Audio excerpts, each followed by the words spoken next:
Hey everyone, BNSF 9382 here with a little update and show you what I've been working on the last couple days.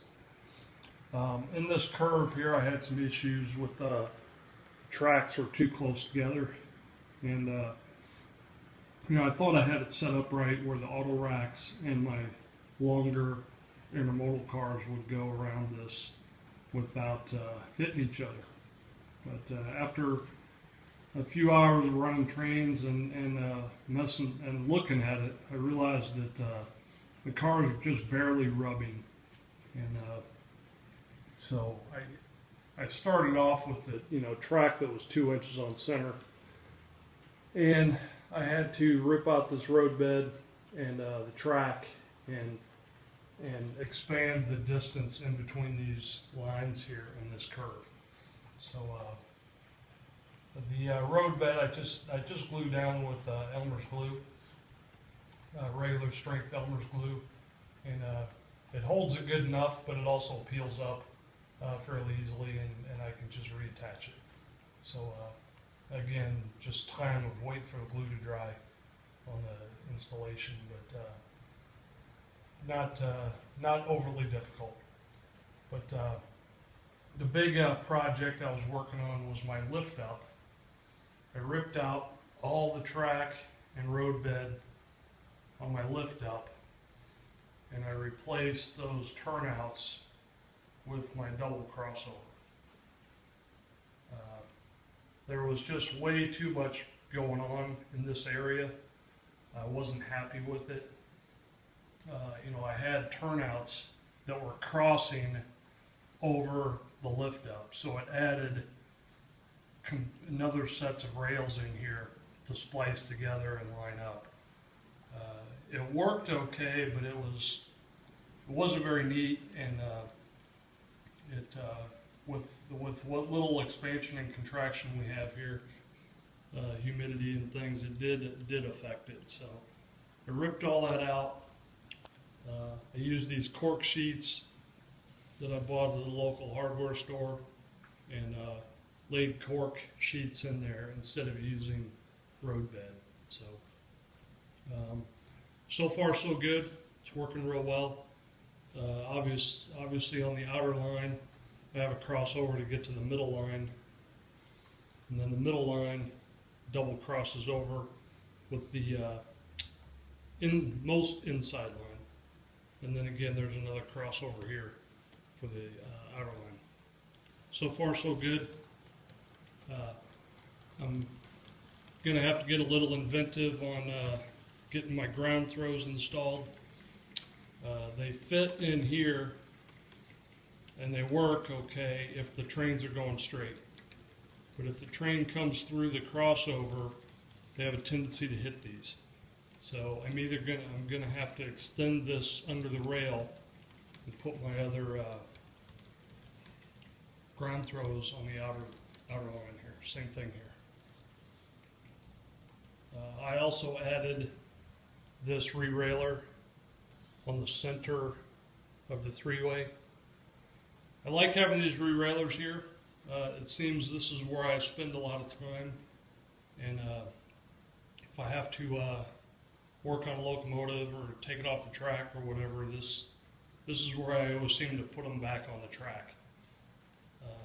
Anyway, I think those look pretty good there, and they serve the purpose that I need them for. But again, 2 inches on center track, with a little bit of a gap there on the curve, and then they go back into 2 inches on center. Same thing on the other side of the lift up. This is where I spent most of the time working. I got this all powered with feeders, and works pretty good. Same thing over here. All these lines are 2 inches on center, and then as they begin the curve, they kind of spread out a little bit and give more room in there for longer cars. So far so good on this version, but that's what I spent the last couple days working on. The lift up's working real well. Just got to get some ground throws. This Pico switch, the spring failed on it, so I'm going to have to figure out a way to put a ground throw on here to hold this in position. But, all the other Picos, the switches and the springs in there pretty much hold them in the correct position. But at some point, if I want to use this turnout, I got to get a ground throw in there. But again, fairly smooth. Can't complain with the no power issues. I think they go over that pretty smoothly. Again, I used the same method of the screws. I think they're 1-inch screws. Line them up under the rail, solder the rail to the screw on both sides. You can see the gap. Again, I got feeders on both sides of the double crossover, both ends of the double crossover. Feeders here and here. And I got feeders on this section of track also. But so far so good. The locos go over that nice and slow and smooth. But, sorry for moving around with the camera, but I don't know any other way to show you what I've been working on. Again, most of the curved track is all soldered in place with feeders and all that. The straight sections of track are not soldered together. I've got a mixture of flex track and sectional track in there temporarily until I can figure out where my turnouts are going to go and all that. So the curves are pretty much the way they're going to be, but the straight sections still need to have turnouts installed and all those things. So, but that's kind of where I'm at right now, and just wanted to work on getting a little video up here and show you what's going on. Again, the track is Atlas Flex Track Code 83. Most of the number 6 turnouts are Pico, and the double crossover is Walther's Shinohara.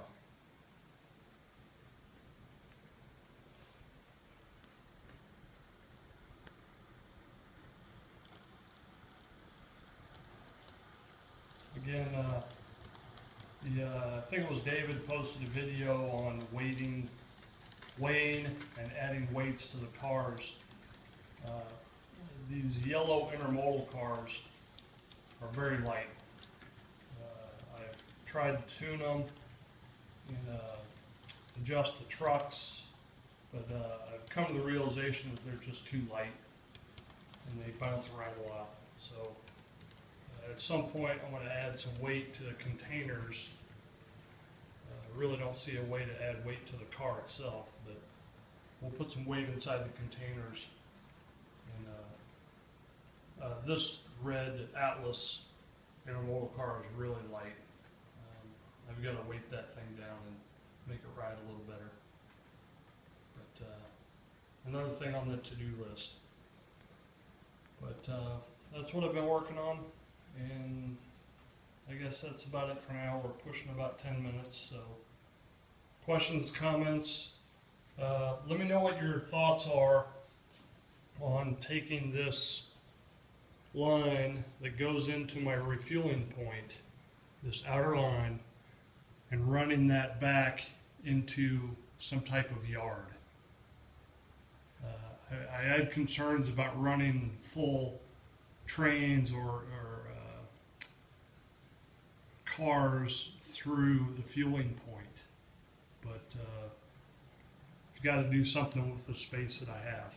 Again, I think I've got enough room to run another line in here, but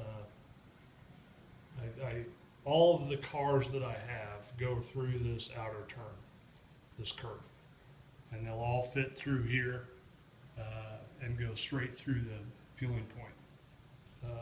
This inside curve gets a little tight. I wouldn't want to run full-length cars through that inner line, but the outer line works fine. So let me know what you think about installing and adding some type of yard back here so I can store some cars. But anyway, I guess that's about it for now. Let me know what you think, and we'll talk to you later. BNSF 9382.